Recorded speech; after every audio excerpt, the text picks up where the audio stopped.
On the chilly, bright morning when my parents' will was to be read, the sunlight streamed through the mahogany-paneled windows of the Albert and Associates law office. I sat in a quiet corner, observing my brother Bruce as he confidently walked around the room in his impeccably tailored suit, exuding a sense of ownership over everything he laid eyes on, a sentiment not far from the truth. Miss Lisa Martin, our lawyer, interrupted my thoughts with her clear, steady voice. "Are you ready to proceed?" she asked. I nodded, my hands tightly gripping the arms of the leather chair. At 34, I was about to discover how my parents truly felt about me, though years of being compared unfavorably to Bruce had already given me a pretty solid idea. Mr. Albert, the senior lawyer, adjusted his wire-rimmed glasses and began reading the will. "To our son Brandon, for his unwavering commitment to our family business and for upholding the Martin legacy," he began. The assets he listed were staggering. The family estate in New Hampshire, our summer home in West Haven, the controlling shares of Martin Industries, and a portfolio worth millions. With each item mentioned, Bruce's smirk widened. Then it was my turn. "To our daughter, Lisa," Mr. Albert said, pausing to shuffle his papers. Silence filled the room. "We leave the painting, Autumn Twilight, currently hanging in the study of our main residence." Bruce's laughter broke the silence, clearly amused by the disparity in our inheritances. "A painting?" My voice was a mere whisper. "It was your mother's favorite," Mr. Albert added, his discomfort apparent. Bruce walked over, placing his hand on my shoulder with a firmness meant to subdue. "Don't worry, sis. I'll make sure you get a good position at the company. Maybe in the mail room," he sneered. I shrugged off his hand and stood up. The vast Martin family fortune, accumulated over 3 generations, now belonged entirely to my brother.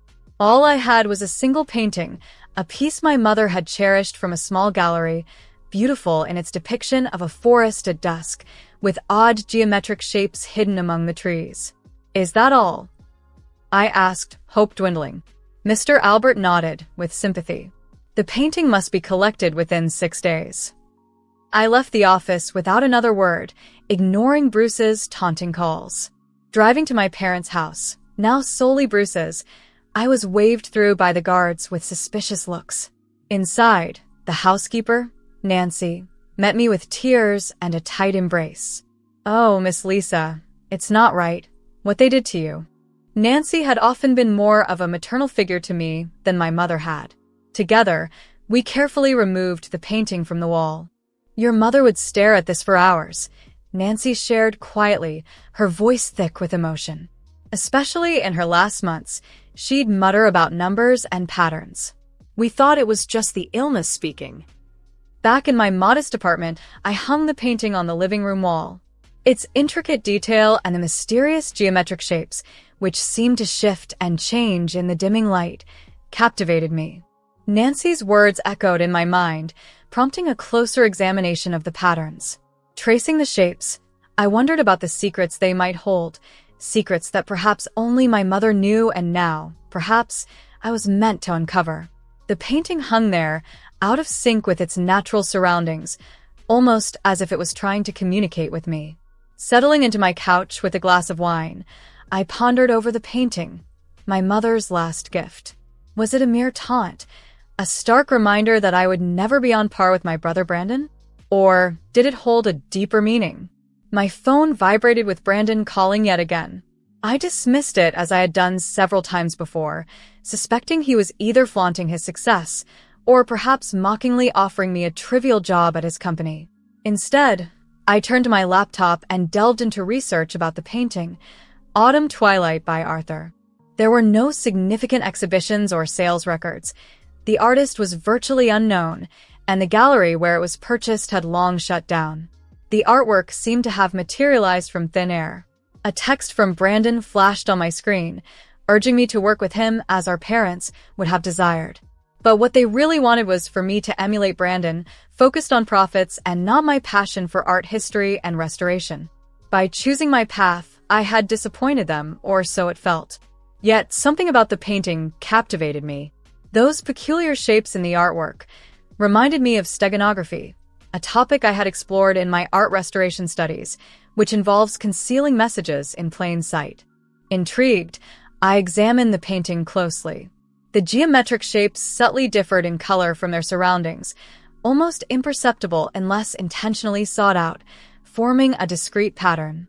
Suddenly, a knock at the door startled me. It was past midnight. Peering through the peephole, I saw Brandon, his usually immaculate hair in disarray, calling out for me to discuss the painting. I remained silent, observing him. His sudden interest in a piece of art, especially at such an odd hour, was out of character. "Lisa, please," he sounded desperate, a tone unfamiliar to me. He mentioned that our mother had left instructions regarding the painting. My pulse quickened. Perhaps my instincts about the painting hiding something were not so far-fetched. I refused him entry, reminding him that the painting was the only thing I received. Unfazed, he demanded the painting, offering $10 million for what he had earlier scorned. Backing away, I realized the gravity of the situation. Brandon was not known to be frivolous with money. If he was willing to pay so much, the painting had to hold significant value. I heard him tamper with the lock. Did he still have the spare key? Quickly, I secured the painting and locked myself in my bedroom just as the front door opened. "Lisa!" Brandon's voice echoed through the apartment, his footsteps growing louder. Clutching the painting, the shapes seemed to subtly glow under the dim bedroom light, revealing a sequence of numbers intricately woven into the forest scene, a secret visible only to those who knew where to look. Brandon's pleas grew more urgent, emphasizing the unimaginable worth of the painting. Amidst the tension and fear, I held the painting closer, determined to uncover its mysteries, aware that whatever secrets it held could change everything. I flipped the painting over, closely inspecting its reverse. The canvas was expertly attached, yet something about the frame seemed amiss. There was a slight gap that caught my eye. As I stood in my bedroom, the door handle rattled violently. "Lisa, open this door right now." Brandon's voice thundered from the other side. With hesitant, trembling fingers, I pried at the gap. A small piece of paper slipped out, penned in my mother's elegant handwriting. As I began to read, my breath hitched. "My dearest Lisa, if you're reading this, then you've uncovered what I always hoped you would. You see patterns others overlook and question the norms others accept. Now, my darling girl, you're about to understand why your father and brother have always feared your potential." The banging on the door intensified, but it became mere background noise as I absorbed the words of my mother. My hands shook as the letter unfolded truths that would alter everything. The cryptic numbers within the painting were not mere decoration. They were coordinates, account details, and passwords to secrets that could topple the foundation of Martin Industries. Unbeknownst to Brandon, who was still causing a racket outside, his seemingly stable world was on the brink of collapse. I wasn't sure how long I sat on the floor of my bedroom, poring over the letter again and again while Brandon's tirades continued outside. The numbers in the painting, combined with the access codes provided by my mother, would lead me to a revelation about Martin Industries, a corporate empire my father and brother had erected on stolen innovations, pilfered patents, and designs taken from unsuspecting geniuses. My mother, a brilliant mind herself, counted among those betrayed. Suddenly, a loud crash echoed from my living room. Brandon had escalated his efforts. "I'm calling the police," I declared, already dialing 911. "Go ahead," Brandon retorted. "I'll tell them you've stolen company property. That painting belongs to Martin Industries." But armed with the letter, I knew the deeper truth. My mother had cleverly concealed her groundbreaking work in plain sight all these years. The painting wasn't merely an artistic piece. It was the key to unlocking a hidden trove of evidence. The letter detailed further instructions. "The coordinates will guide you to my private laboratory," it read. "Everything you need is there, but be wary, Lisa. Your father and brother will stop at nothing to keep their secrets buried." As Brandon's footsteps faded, followed by the slamming of my front door, I took a deep breath and stepped out of my bedroom. My apartment was in disarray. Brandon had searched it thoroughly in his quest for the painting, but my focus was elsewhere.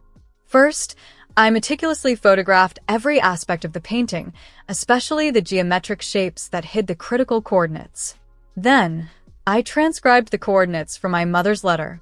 According to her, these shapes need to be overlaid in a specific sequence to decode the full set of access codes. My phone buzzed once more, a message from Nancy, our former housekeeper.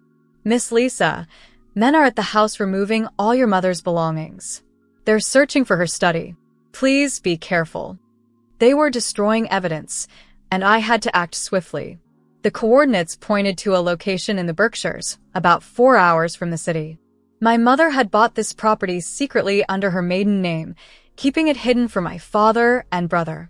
Her letter explained, "The lab is underground, disguised as an old storm cellar." As the implications of her words sank in, I prepared for what was likely to be a transformative journey, both literally and figuratively. Knowing the stakes, I set out to unravel the mysteries my mother left behind, ready to challenge the corrupt foundation of my family's empire and step into the role she envisioned for me, as her rightful successor. As my father issued his ultimatum, I prepared my countermove, recalling the final piece of guidance hidden in my mother's letter. The lab, designed with state-of-the-art security systems, required a sequence of numbers from the painting to enter.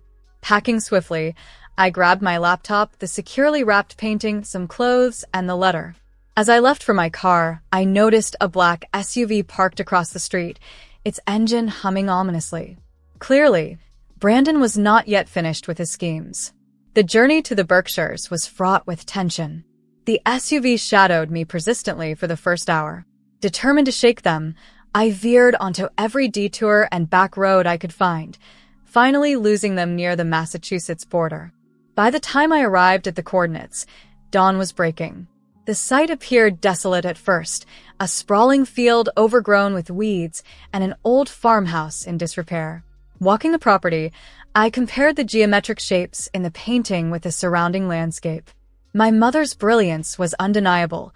The shapes were not random but a detailed map. Trees and rocks aligned perfectly with the patterns in the painting, leading me directly to an old storm cellar. The rusted doors, when approached with the first sequence of numbers, swung open smoothly, revealing a staircase descending into darkness. Inside, motion sensor lights flickered to life as I descended, the air growing cooler with each step. At the bottom, another keypad required the second sequence of numbers from the painting. The door opened to reveal a laboratory that seemed otherworldly, pristine white walls, state-of-the-art equipment, and rows of computers softly humming in the background. My attention was immediately drawn to a wall displaying patents and prototypes, each bearing my mother's distinct signature. These were not just similar to Martin Industries products, they were the original designs. It became clear that my mother was not merely a contributor to the company, but its true, hidden genius. A familiar voice behind me snapped me back to reality. Turning around, I was confronted by my father, alive and well, with Brandon smirking beside him. "Impressive, isn't it?" my father remarked, his presence as shocking as the day we had thought he died. "Did you really think your mother was the only one who knew about this place?" he continued, stepping into the lab. It dawned on me then. The revelation of his death was a ruse, a strategy to divert attention and manipulate events. He explained that the will reading had been a trap designed to lead me here. Brandon blocked the exit, his tone smug. "Mom changed all the security protocols before she died. We couldn't get in without the codes." Their plan was clear. They needed me to unwittingly help them access the lab so they could destroy all evidence of my mother's work, ensuring the security of Martin Industries' falsely acquired patents. However, they underestimated my resolve and my preparedness. My mother's letter had foreseen even this scenario, providing an emergency protocol, a sequence of numbers that would activate what she called the Clarity Protocol. As my father and Brandon advanced, threatening to erase my mother's legacy, I backed towards her main workstation. "Actually," I said, my voice steady as I reached behind me to input the sequence, "there's something you should see." As I pressed the final key, the lab transformed.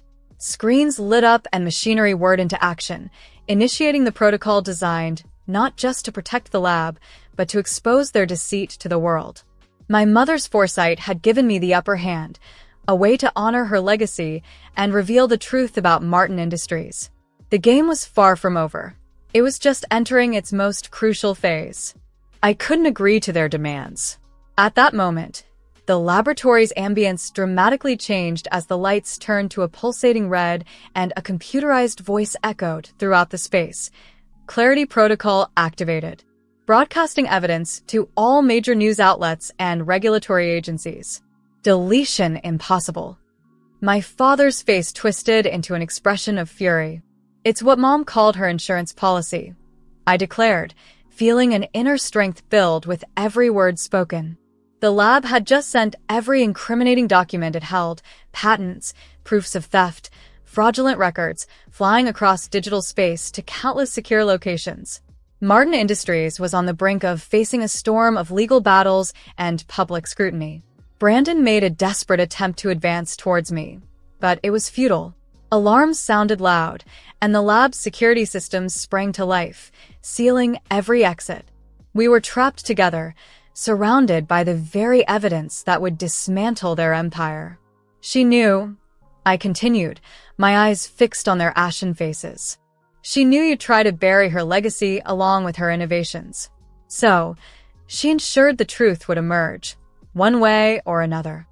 Through the lab's small windows, the flashing lights of police cars were visible, drawing nearer. The security system had likely alerted the local authorities.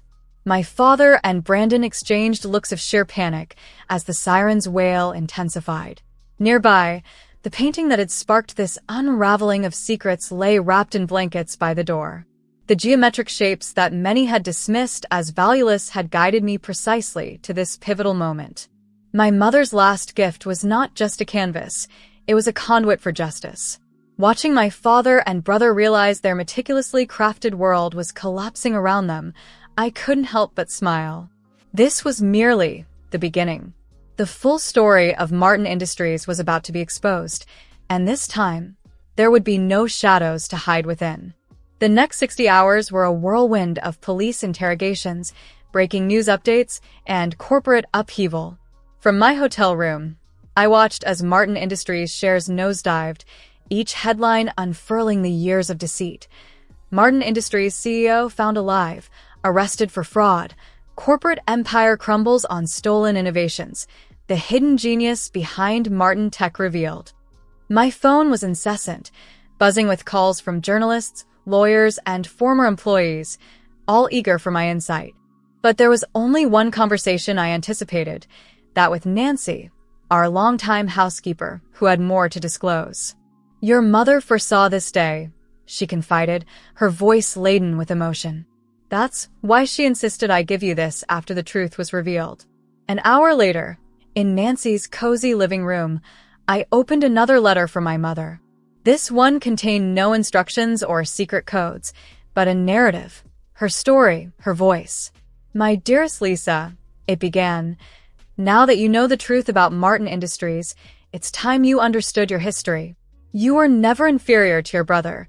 You were destined for greater things. As I read, the narrative of my life realigned.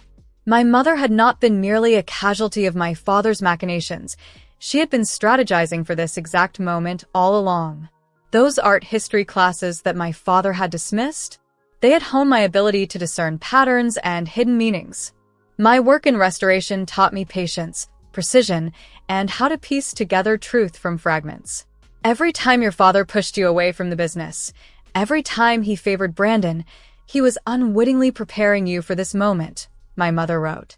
While Brandon was groomed to perpetuate the lies, you were being shaped to dismantle them. My reading was interrupted by a knock at the door. A woman in a crisp suit stood outside, a briefcase in hand. Miss Martin, I'm Kathleen from the SEC. We need to discuss your mother's patents.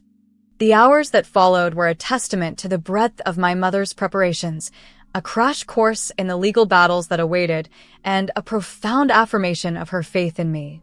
Her foresight had not only set the stage for exposing Martin Industries, but had also prepared me to lead the way in rebuilding from the ashes of its deceit.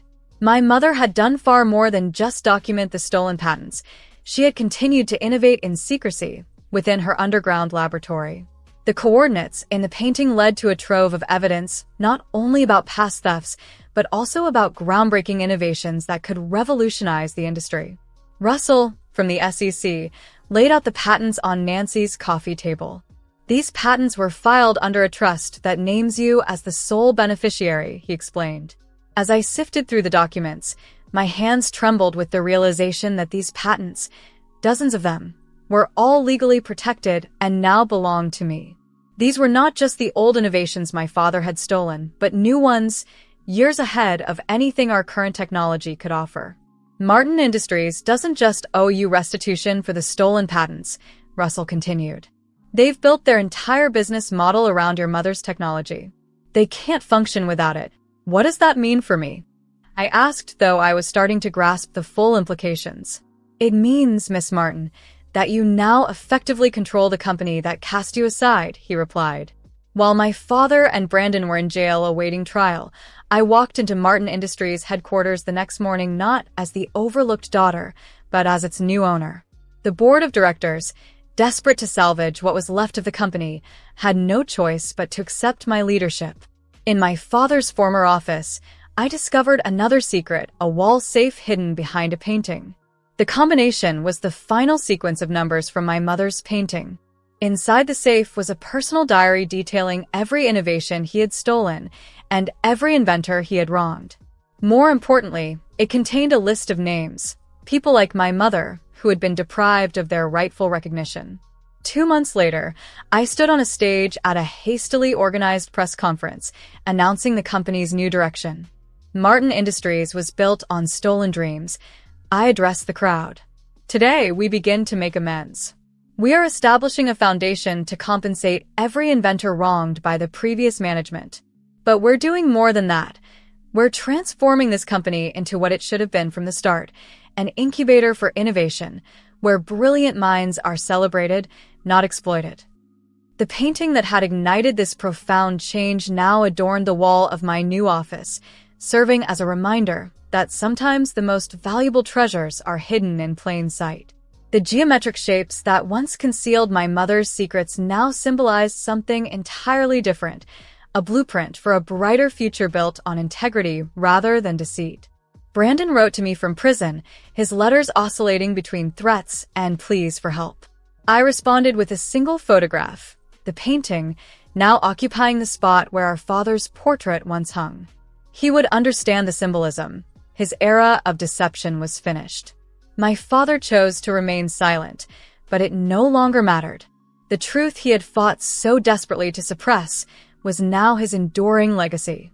Liam Martin would be remembered not as a visionary businessman, but as a thief who had stolen his own wife's genius.